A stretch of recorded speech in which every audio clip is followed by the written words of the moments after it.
Channel motivational tuber में आज का वीडियो एक ऐसी लड़की की कहानी है जो अपने माता पिता की इकलौती संतान है, जिसे देखकर लोग तरह तरह की बातें करते थे। ये लड़की तो आप पर बोझ है, शायद उनके देखने का नजरिया हो, क्योंकि इस लड़की की शारीरिक बनावट अन्य लड़कियों से भिन्न थी। उसका कद 3 फुट 6 इंच पर ही रुक गया था, पर उसके माता पिता ने उसका साथ नहीं छोड़ा और जमाने की बातों की परवाह किए बिना उस लड़की को सिंगल चाइल्ड के रूप में कॉमन बच्चों की तरह पाला और आज ये लड़की आईएएस ऑफिसर है।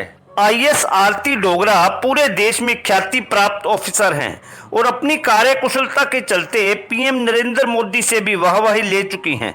आइए जानते हैं आईएएस आरती डोगरा के संघर्ष से सफलता की कहानी के बारे में।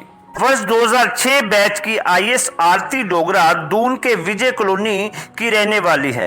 उनके पिता कर्नल राजेंद्र डोगरा सेना में अधिकारी हैं और मां कुमकुम स्कूल में प्रिंसिपल हैं।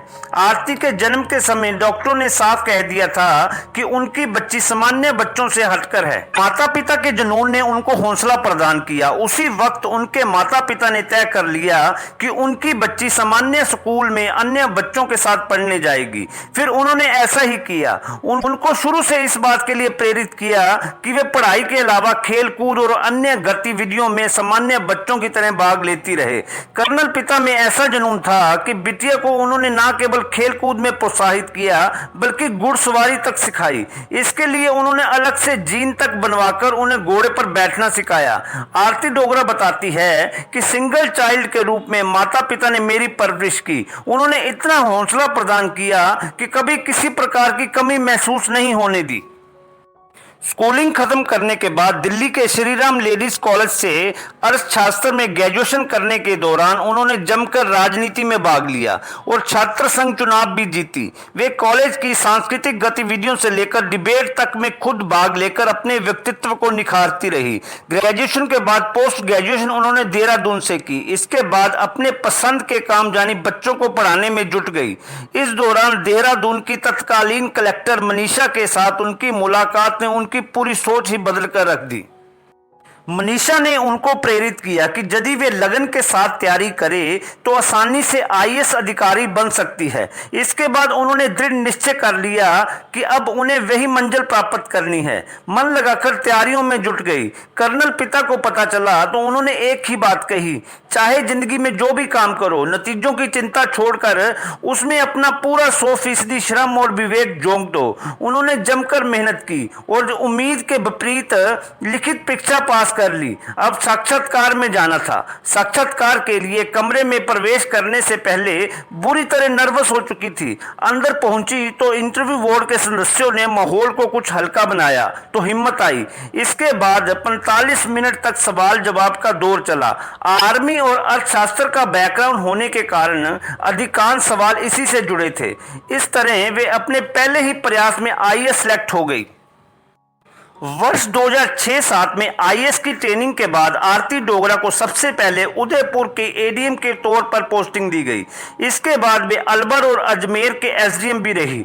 बतौर जिला कलेक्टर इन्हें वर्ष 2010 में बूंदी लगाया गया। फिर बीकानेर और अजमेर की जिला कलेक्टर के रूप में सेवाएं दी।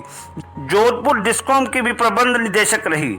1 जनवरी 2019 को मुख्यमंत्री की विशेष सचिव नियुक्त होने से पहले 19 दिसंबर 2018 से 31 दिसंबर 2018 तक मुख्यमंत्री की संयुक्त सचिव पद पर रही। मां कार्यक्रम और डॉक्टर्स फॉर डॉटर्स कार्यक्रम को भी पहचान मिली। उन्होंने बीकानेर के कार्यकाल के दौरान जिले के सभी डॉक्टरों के लिए व्हाट्सएप अनिवार्य कर दिया, जिससे ऐसे अस्पतालों में पहुंचने वाले मरीजों का भी इलाज व्हाट्सएप से किया जाने लगा जहां डॉक्टर तैनात नहीं थे। आज भी वहां तैनात स्वास्थ्य कर्मचारी डॉक्टरों को मरीजों की जांच रिपोर्ट भेजते हैं। इन रिपोर्ट पर डॉक्टर इलाज की सलाह देते हैं।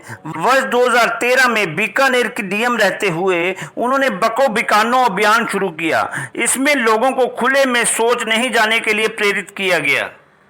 धीरे धीरे ये आंदोलन राजस्थान के बाकी जिलों में भी फैला और 2 साल के भीतर ही राजस्थान के बाहर अन्य राज्यों ने भी इस मॉडल को अपना लिया।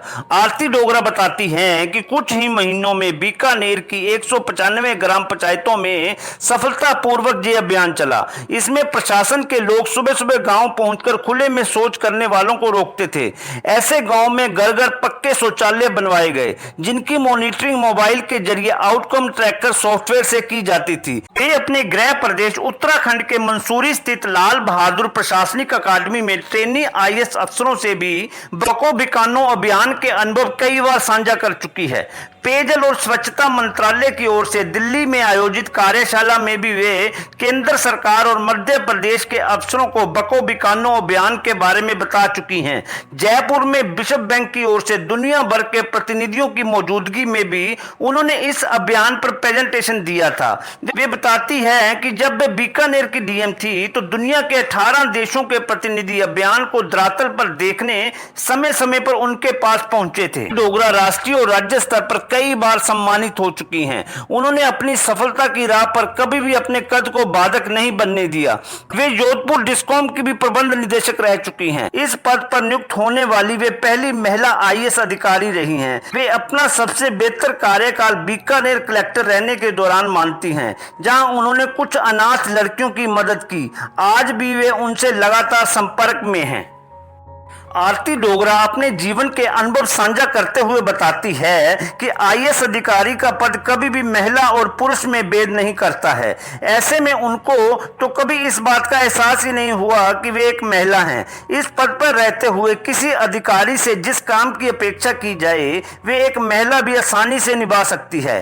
कलेक्टर रहने के दौरान कई बार उन्होंने रात के 2 बजे पुरुष अधिकारियों के साथ कंधे से कंधा मिलाकर अपनी ड्यूटी निभाई। उन्हें अपने अब तक के जीवन को लेकर किसी प्रकार का कोई अफसोस नहीं है। आपको आरती डोगरा के ऊपर मेरा ये वीडियो कैसा लगा प्लीज कमेंट में बताएं और वीडियो को लाइक करें, शेयर करें और चैनल को सब्सक्राइब करें और बेल आइकन दबाएं ताकि मेरा हर वीडियो आपको डायरेक्ट मिले। जय हिंद।